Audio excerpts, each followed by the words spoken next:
Hello everyone, welcome back to my channel. I'm Becca and this is Shota, and we are here today to tell you a little bit more about soil. So we got some questions about what is in soil, how to make good soil, what are the individual soil additives and components. So native soil or in-ground planting or landscaping is going to be a little bit different, but we're going to talk about some of the common ingredients in potting mixes. So normally the base of any mix is going to be our organic compost. I'll just dump a little out, but it's just, nice soil. Yeah. And then from there we go and we add a series of other ingredients on either side of the spectrum. We have kind of our long-term organic materials, and we use primarily coco coir, the chip, and the peat. And then on the other side we have perlite, which is this one here. Just the small little granules, and these are your inert materials that are commonly used. And then pumice. And so those are the ones that we use most often. And there's a couple other ones that we get questions about all the time. One of those is vermiculite. And then orchid bark. So these are kind of super chunky, and these are kind of what we have today, and what we're going to talk about today is compost, perlite, pumice, vermiculite, coco chip, coco peat, and then orchid bark. Okay, let's go over the characteristics of each. We use primarily perlite for potting mixes, and perlite is an expanded silica, and it's heat expanded. So it crumbles like this, and it's a mined material, and it's great for aeration, and then also improves water holding capacity and infiltration. Really helps to lighten and aerate the soil. What we use the perlite for is our raised garden bed soils and our pro planting mix, or like our potting mix. And we like it because it's inexpensive. Out of the three inert materials, it's the most inexpensive, and it helps lighten up the soil. We use it in our seeding mix in a lot of custom seed projects, as well as hemp. And then we have pumice, which is really great, but it's not an expanded material, it's kind of naturally expanded. So when volcanoes erupt, pressure changes and moisture and air trapped in volcanic lava basically create pumice, but it's very porous, so it's good for water holding capacity. We use most commonly in several custom mixes, as well as our cactus and succulent mix. And we like to use in the cactus succulent mix because these materials tend to float. So if you have a heavy irrigation system, right, where the soil is really light and dense, like our cactus mix is a lot of coco chip and compost, and then the pumice. If we use perlite, because the soil is so light and aerated, it will kind of float to the top, where pumice will hold on and sink and stay a little bit lower in the soil for longer. That's one of the reasons that I don't tend to enjoy perlite very much. Like, it's like a last minute, like, I guess I'll use it if it's all I have, because I think, well, a lot of people experience this too, like it floats to the top of our pots. Yeah. And you notice, I have clear pots, and I just notice like the bottom has none, and it's all at the top, and I'm like, it just works its way up. And so that just kind of happens when you have a lot of water, and it tends to float and kind of work its way up to the soil. And so it works good in potting mixes and denser soils, where the pumice works a lot better and stays a lot lower in the soil, and lighter soils where you have a lot of airspace. And then we have vermiculite, which is a product we don't use very often, which is also a heat expanded silica type material. Okay. And something that I noticed right off the bat about vermiculite is it's like shiny and really light. Like, it almost looks like a slinky, kind of. Yeah, so it's basically layers of minerals like magnesium, iron, and aluminum. Okay. And it's heat expanded, kind of looks like mica. It's very spongy, and you can just kind of squeeze it. So it's really great for water holding capacity. It also has a really high cation exchange capacity, so it absorbs nutrients like magnesium and calcium and holds on to it and allows it to be plant available in the long term. So what about our organic materials? Would you consider all of these organic materials? Yeah, so these are all organic materials. The compost is kind of not a long-term soil material, so it's something that has to be replenished year after year, growing season after growing season, continues to break down, where your coco chip and your coco peat will last quite a while. And the reason people like orchid bark as well is because it lasts a long time, and orchids and other plants in the same family like to live on basically wood, woody material, and the longer the orchid bark lasts, the less often you have to repot your orchids. Yeah. We like the coco chip We use it in our cactus mix, like I said earlier, for aeration. And so get nice good aeration because of the big chunky pieces, but then you have awesome little pockets of moisture.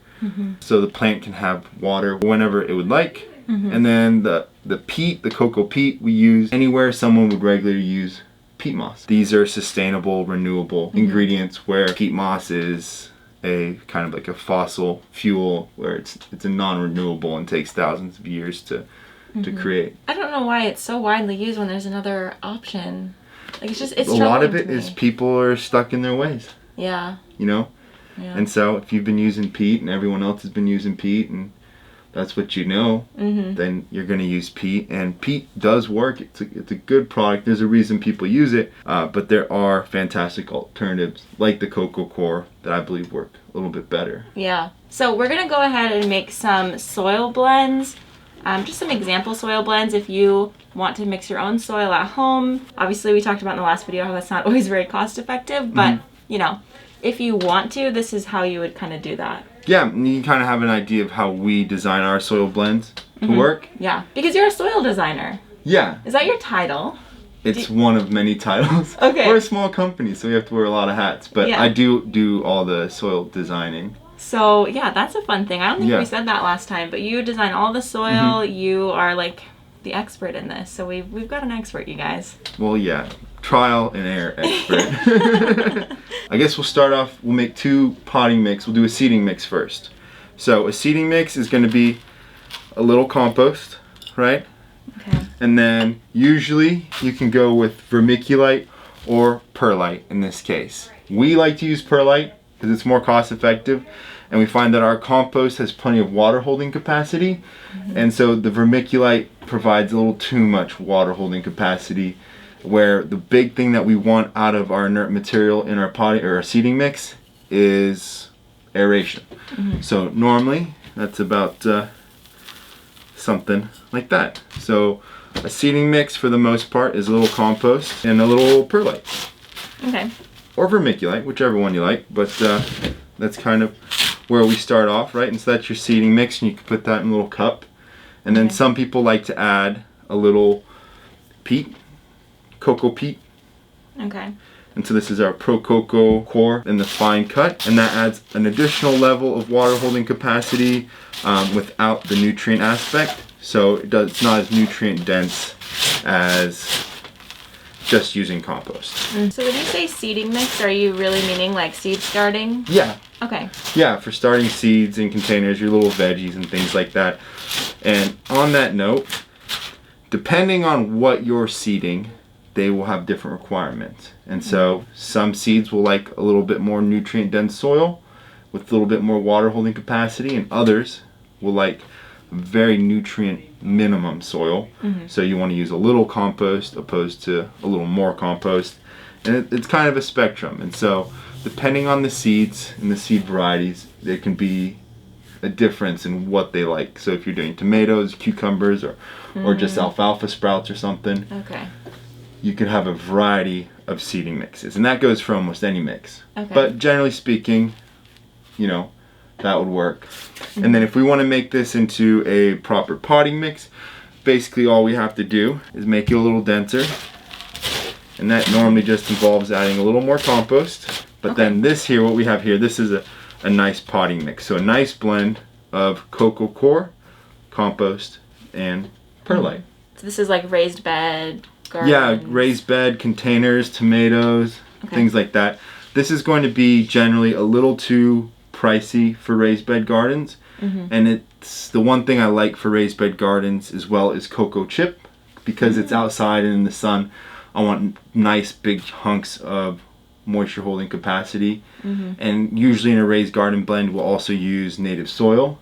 And we'll probably pre-fertilize it with something like our Super Mix organic fertilizer and go from there. The next thing we're going to make is the other side of the potting spectrum, which is our cactus and succulent blend. And so we're going to start out with a base of coco chip. And that's a pretty coco chip heavy blend. So it's interesting that, well, a lot of commercial blends would start with the base as compost. And that's where a lot of them, I think, go wrong, because you open it up and it looks like this. but they're expecting you to put cactus in it. Yeah, so we start with the cocoa chip, and it's pretty heavy cocoa chip blend. Do you want to add a little pumice to it? Sure. Tell me when to stop. Okay, that's about good there. Okay. So we use the pumice in our cactus mix. Like I was saying earlier, we like the pumice because it's a bigger, chunkier size. It doesn't hold as much moisture. We're not concerned about moisture holding because we have plenty of cocoa chip in it. And we like it because it doesn't float as much as vermiculite or perlite. And then the other thing is that the inert materials hold on to nutrients, and pumice, generally speaking, kind of holds on to the least. That's why we like the pumice, especially in our cactus mix. And then the last thing we add there, boom boom, is just a taste of compost. The native soil in the desert has like less than 1% organic material. And so cactus and succulent are things that are desert adapted, don't like a whole lot of organic material or nutrient density.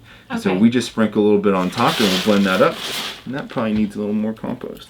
As you can see, you know, he mixed it up and then realized, oh, there just needs a little bit more compost, and so there's a little bit more added. Mixing your own soil is a lot of trial and error, and oh, does it look right? You can like feel it in your hands to see like, does this feel too dense? Does it feel too airy? And after you've done it a lot, you can kind of get a feel for what it should feel like. Yeah, you get an idea of what it should look like, what it should feel like, what it should taste like and smell like.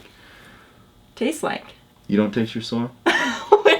That almost like slipped over my head. I was like, wait a minute. When you're out shopping for cactus soil, if it doesn't look something like this, I mean, I've literally never seen anyone sell something that looks like this besides you guys. Never. My cactus that I planted in it are so happy. Yeah. Are they going gangbusters? Yeah. They're like so happy. But actually I have a question. So they don't need organic material, like a lot of it. So what does that look like for fertilizing? Like how would you... So fertilizing, it really depends, right? I have cactus out in the yard that, from my knowledge, have hardly been fertilized, and we put some in a traditional cactus mix that we got at a big box store, and then we put some in ours, and the golden barrels are just massive. They're like filling up the container. Yeah. And to my knowledge, we've never fertilized them. That little bit of compost in there is plenty. That being said, you could go a couple years without adding any more organic material or any fertilizer to it. But if you really want your cactus or your succulents to grow, then periodically using something like the organic super mix fertilizer, which I have here, like that, helps out a lot. And that just provides a light bit of organic material, nutrients to kind of foster that good soil health without shocking cactus and succulents with high nitrogen or nutrient content. One thing that is very common is adeniums. People love to see their adeniums flower. That's one of those kind of weird deserty cactus succulent-like plants that we grow, that's very commonly grown in our cactus and succulent mix. And a lot of the commercial growers recommend fertilizing that twice a year with a product like our super mix, once in the spring before it starts growing, and then once in the fall to kind of allow the plant to suck up some of that nutrients before it gets cold. And so you can kind of follow that same guideline for most cactus and succulents. It's not necessarily, but it does mean that, you know, you'll get more growth and bigger blooms and more blooms. So if that's what you're going for, then you can certainly fertilize. But just, you know, go on the lighter side of things. Yeah, and organic fertilizers will never burn a plant, right? Well, it depends. There are some organic fertilizers that are super concentrated. So even though they're an organic product, something like 12-6-0 or you know, a 20-0-0, some of the back guanos and worm castings and soy meals and other things like that can be very high in certain areas, and that can cause some burning. So even if it's organic, you really want to look for those lower nutrient available numbers, and then something that's going to help you with the long-term soil health. Okay, we might have to do a video about fertilizing. Yeah, let us know if you want to hear more about fertilizing, because that's something I don't think about very often. Or we can go over kind of some of the organic fertilizing ingredients. Yeah, that would be great. Houseplant mix would just be this? Yeah, so basically we could do that. So a houseplant, right, if you put it in the potting mix, it's going to be a little too dense. It's not going to have good drainage. It's going to promote things like root rot, or maybe fungus gnats or things like that, because it's not drying out very much. The cactus and succulent mix, for the most part, is going to be too light and airy. It's going to drain a little too quickly. It's not going to have enough nutrients, organic matter. And so if we kind of, blend the two, which I think I said in the video prior that, I used to always recommend blending cactus mix and potting mix to some degree for houseplants. Yeah. We get a pretty nice mix. How does that feel? That's beautiful. It just looks so pretty. Oh man. This just makes me smile just to look at it. It's so pretty. That feels like it would be really, really great because it's fluffy, but you can definitely see there's like plenty of compost. And so do you make this mixture for clients ever? I've done some custom blending. For the most part, customers that are interested in doing this are using kind of small batch and are just home growers. And so we tend to just sell them a bag of our cactus mix and a bag of our Tank's perlite seeding and potting mix and tell them, hey, you can blend them together. But I hear that's about to change. Yeah, that's about to change because, not to be really cheesy, I'm gonna bring it out. We are unveiling our potting mix that we have made together with our soil designer and your resident houseplant person. So yeah, that's what we're working on. So this is Della Tank's houseplant mix. Currently the ingredients on it are coco chip, pumice, and our organic compost. So we're still in the testing phase of this, right? So that might change down the road. Yeah, it might change. We made a few soil blends basically by doing this exact thing, like mixing together a bunch of different ideas and bagging them up, and then I've actually planted 5 plants in the soil mixture. And so we're going to be putting it in a 1 quart little bag, the same as our cactus and succulent mix.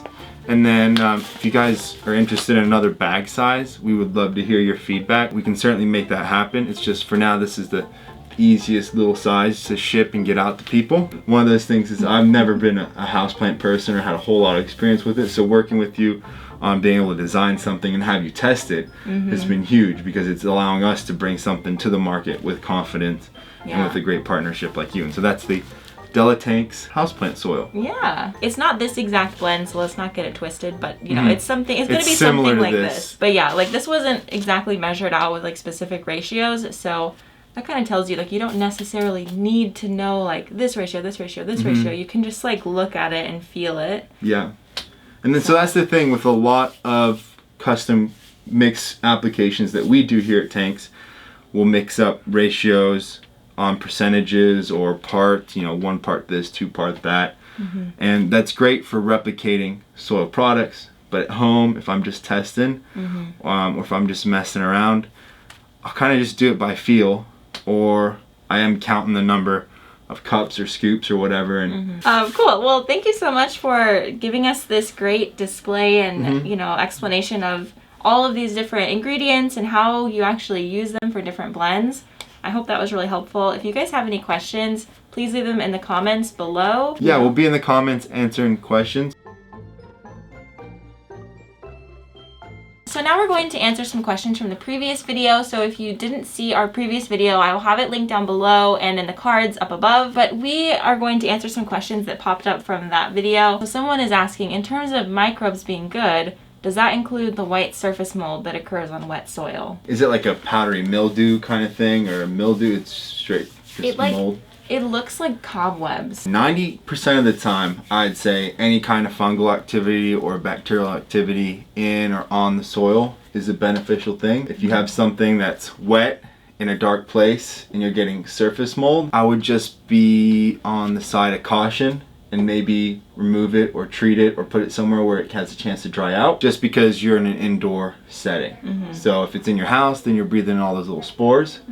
Chances are it's a beneficial microbe or bacterial or fungal activity going on, but you never can be too careful, especially in a house plant. And so maybe changing out the soil to something that dries out a little bit more, is a little more aerated, get some sun exposure. So in theory, it's not necessarily a bad thing, but it shouldn't necessarily be happening with houseplants because they don't need to be staying that wet. Right. Okay. And you just don't want mold growing in your house, and I'd hate to be the one to tell people that mold in your house is okay. Yeah. Even though I love fungal activity and I think it's super beneficial. Okay, so on the concept of fungi, so sometimes there are mushrooms growing in my soil, which are good form of fungi and bad form of fungi. So like mushrooms growing in the soil, concerning, whatever, leave it? What do you think? I would just leave it. It's basically the fruiting mechanism to some extent of fungal activity in your soil, and fungal activity in your soil is a good thing. It's helping out with your soil structure and helping to break down some of the organic material in your soil. If you have cats or dogs or things like that, I would maybe take time to remove some of those mushrooms so you're not going to a full fungal bloom in your house all over your living room. For the most part, super beneficial. And that's the thing with a lot of these things, is very difficult and time consuming to test and find out what a lot of these things are, and majority of them are beneficial. And so as long as there's not any detrimental effect to your plant, which could be also a million other things. It might not be the fungal activity, you know. Maybe remove them every once in a while so they're not spreading all over your house, and or your cats or dogs aren't eating them and tripping out. So yeah. Okay, cool. All right, so he mentioned treating pests with olive oil. How do you do that? Olive oil is used for a lot of those. Could be used as like a foliar treatment for things like powdery mildew and other stuff in that kind of group. And there's also some literature on using a small amount of olive oil in the soil to kind of trap and suffocate things like spider mites, things like that. Ultimately, there's not a lot of scientific evidence on that. It's more kind of anecdotal home treatments. There's definitely information on that and people that have tried that. So there are applications for it. I think olive oil and dish soap are one of those two things that come up to some degree for all kinds of plant care, whether it's as an insecticide, pesticide, fungicide, or something like that, depending on what you got going. So just like a home remedy. It's good for oiling up your plants. Okay. Alright, well, thank you guys so much for watching this video. I hope that you got some value out of it. And again, if you have any questions about anything that we talked about today, feel free to leave them in the comments below, and we will address them in our next video. Yeah, or I'll try and answer some of them. We'll see how it goes. Alright, cool. Well, thank you guys so much. We'll see you next time. Bye!